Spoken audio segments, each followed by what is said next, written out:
Today, we're diving into the core philosophy of a really influential parenting book, Shepherding a Child's Heart by Tedd Tripp. Now, this isn't about quick tips or life hacks. Instead, what it offers is a complete shift in how you think about the entire job of being a parent, all from a biblical Christian point of view. So, let's start with a scene we've all seen, or maybe even lived through just this morning. You've got two kids, one toy, and a whole lot of noise. You step in to play referee. What's that first automatic question that pops into your head to solve this mess? For most of us, it's probably who had it first, right? I mean, it seems logical, it's about fairness, but according to this book, that is completely the wrong question to ask. It argues that by focusing on who owns the toy, we are missing the real problem, which is bubbling up from somewhere much, much deeper. And that right there brings us to the first big idea of this philosophy. We have to look past the obvious stuff, the tantrums, the fighting, and start asking what's actually driving our kids' actions. Here's the foundational premise. A child's behavior, whether it's screaming or sharing nicely or refusing to eat their broccoli, is never the root issue. It's just the fruit on the tree. It's a symptom, an external clue about what's really going on inside. So what is this root issue? Well, the book calls it the heart. And we're not talking about the emotional Valentine's Day kind of heart.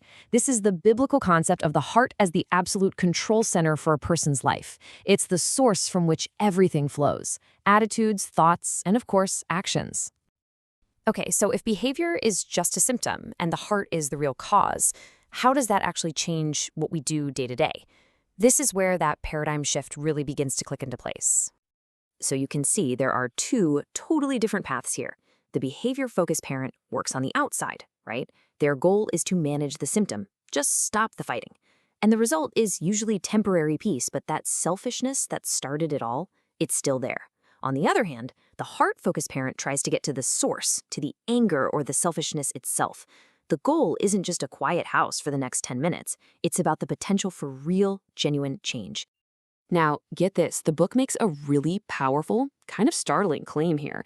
It says that getting your kid to change their behavior without actually addressing their heart isn't just a missed opportunity, it's condemnable. Why? Because it's basically teaching them how to be hypocrites, how to look good on the outside while staying exactly the same on the inside.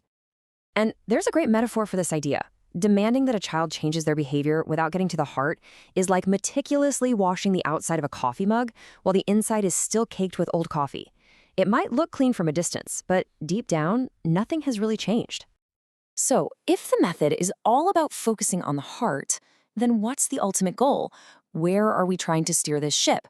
Well, this approach demands that we completely rethink what we're even trying to achieve as parents. Let's be honest, for a lot of us, our parenting goals might look something like this chart. We pour a ton of energy into controlling behavior, making sure they do well in school, and helping them succeed. And the book says those things aren't bad, but often they completely overshadow what it sees as the most important goal of all, the orientation of our child's heart. So this philosophy proposes one single, huge goal that sits above everything else.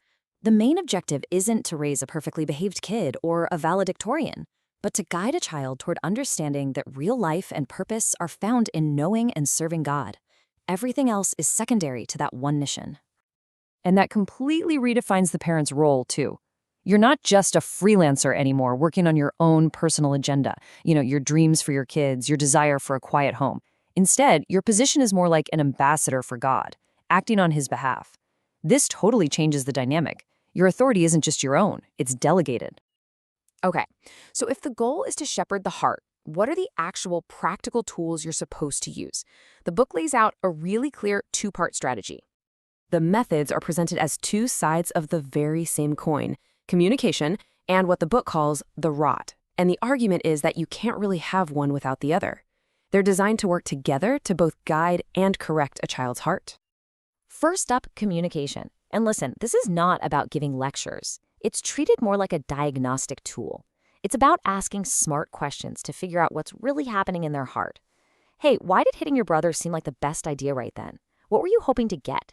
It's a rescue mission to see the world from their perspective and understand the inner attitude that's driving the outer action. The second tool is the rod, which refers to spanking. And the book is extremely specific about this. It's framed not as a punishment that comes from your anger, but as a corrective, controlled response to clear, willful defiance of authority, not for simple accidents or childish behavior. Within this framework, it's presented as an act of love, a tool meant to address a defiant heart and bring the child back into a right relationship. The whole purpose of using these two tools together, communication and the rod, is to keep a child inside what the book calls a circle of blessing, or a circle of safety.